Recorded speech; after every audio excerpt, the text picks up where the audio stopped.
ইংল্যান্ডের বিরুদ্ধে তৃতীয় টি-20তে ভারতের বড় হারের পর এখন সবচেয়ে বড় প্রশ্ন, চতুর্থ ম্যাচে কি দলে পরিবর্তন হবে? কারণ একদিকে সঞ্জু স্যামসনকে নিয়ে বড় কথা বলেছেন গৌতম গম্ভীর, অন্যদিকে পার্থিব প্যাটেল বলেছেন সঞ্জুকে ফেরানো উচিত। আবার তিলক বর্মার জায়গা নিয়েও উঠছে প্রশ্ন। আর এর মাঝে ভারতীয় ব্যাটারদের কড়া ভাষায় সমালোচনা করেছেন হার্শেল গিবস। প্রথমেই আসে সঞ্জু স্যামসনের প্রসঙ্গে। টি-20 বিশ্বকাপে সঞ্জু দারুণ খেলেছিলেন, কিন্তু বিশ্বকাপের পর থেকে তার ফর্ম ভালো যাচ্ছে না। সেই কারণে ইংল্যান্ডের বিরুদ্ধে দ্বিতীয় ও তৃতীয় টি-20তে তাকে বাইরে রাখা হয়। এই সিদ্ধান্ত নিয়ে গৌতম গম্ভীর বলেছেন, আন্তর্জাতিক ক্রিকেটে জায়গা ধরে রাখতে হলে সবাইকে নিজের জায়গা অর্জন করতে হবে। টিমের জন্য যে কম্বিনেশন ভালো হবে সেই দলে খেলবে। তবে তিনি এটাও বলেছেন, সঞ্জুর জন্য দরজা পুরোপুরি বন্ধ হয়নি, ভালো খেললে সে আবার ফিরতে পারে। এবার আসি পার্থিব প্যাটেলের কথায়।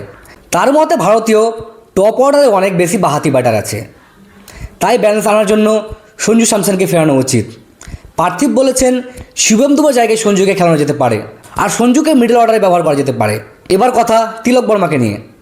এবছর তিলকের ব্যাটে ধারাবাহিক রান নেই, ইংল্যান্ড সিরিজেও তিনি নিজের সেরাটা দিতে পারেনি, স্পিনের বিরুদ্ধেও তাকে সমস্যা পড়তে দেখা গেছে। তাই এখন আলোচনা হচ্ছে চতুর্থ টি-20তে তিলককে বাইরে রাখা হবে কি না।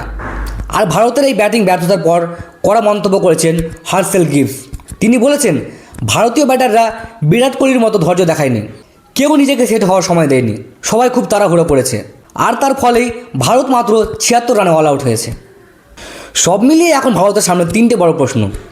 সঞ্জু কি দলে ফিরবেন? তিলক কি বাদ পড়বেন? আর ভারতীয় ব্যাটাররা কি এবার একটু দায়িত্ব নিয়ে খেলবে? এখন দেখার বিষয় চতুর্থ টি-20তে গৌতম গম্ভীর কী সিদ্ধান্ত নেন, কারণ আর একটা হার মানেই সিরিজ হাতছাড়া।